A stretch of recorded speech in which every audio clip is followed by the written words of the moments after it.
Irmãos e irmãs, bom dia, boa tarde, boa noite a todos que estão vendo esse vídeo. Se inscreva no canal, ativem a notificação para ficarem ligados nos próximos vídeos e dê like para o crescimento do nosso canal. E a pregação de hoje é: firme na rocha em meio à tempestade. O texto, a base desse texto que eu trouxe para vocês é o livro de Mateus 7, 24 até o 27. Vivemos em tempos incertos, crises, doenças, perdas e desafios inesperados têm abalado muitas vidas.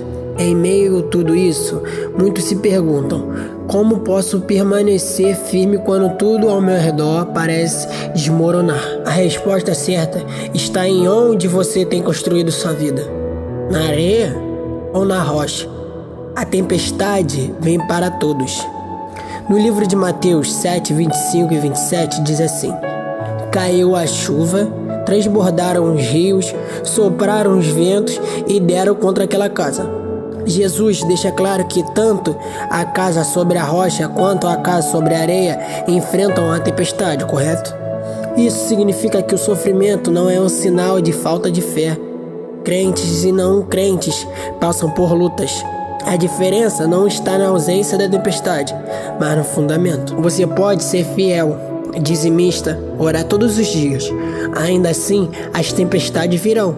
A fé não nos isenta do sofrimento, mas nos prepara para suportá-lo. O fundamento correto é a obediência à palavra. Mateus 7:24. Todo aquele, pois, que ouve estas minhas palavras e as pratica, será comparado a um homem prudente que edificou a sua casa sobre a rocha. Ouvir a palavra é essencial, mas não é o suficiente. É preciso praticá-la. A rocha não é apenas conhecer a Bíblia, mas viver o que ela ensina. Obedecer a Deus, mesmo quando não entendemos, é o que nos sustenta. Um exemplo: muitos ouvem boas pregações, assistem vídeos cristãos, mas continuam vivendo segundo seus próprios caminhos. Quando a tempestade chega, a fé superficial não resiste. A rocha é Cristo. 1 Coríntios 10:4.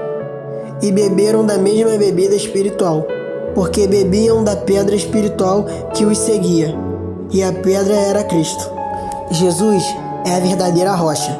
Ele é imutável, firme e seguro. Quando colocamos nossa confiança nele, e não nas circunstâncias, não seremos avaliados. Não é uma religião, um pastor, uma igreja. É Cristo. Estabilidade espiritual. Salmos 125:1. Os que confiam no Senhor são como um monte de Sião, que não se abala, firme para sempre. Mesmo que tudo desmorone ao seu redor, quem está afirmado em Deus permanece em pé. Há paz na alma, mesmo em meio à guerra. O mundo pode até olhar e não entender como você ainda está de pé, mas é porque sua base não é visível. Está enraizado em Deus. E você, está construindo sua vida onde? Sobre a rocha ou sobre a areia? Hoje é dia de reavaliar seus fundamentos. Jesus quer ser o alicerce da sua vida. Você pode até estar em meio à tempestade, mas se estiver nele, você não cairá. Então, construa sua vida sobre a rocha que é Jesus. Entregue-se completamente, obedeça a sua palavra e você terá estabilidade mesmo no dia maus. Que Deus abençoe a todos, que essa mensagem entre e vocês entendam o significado de tudo isso. Então, construa sua casa na rocha, para que ela não caia. Amém, irmãos?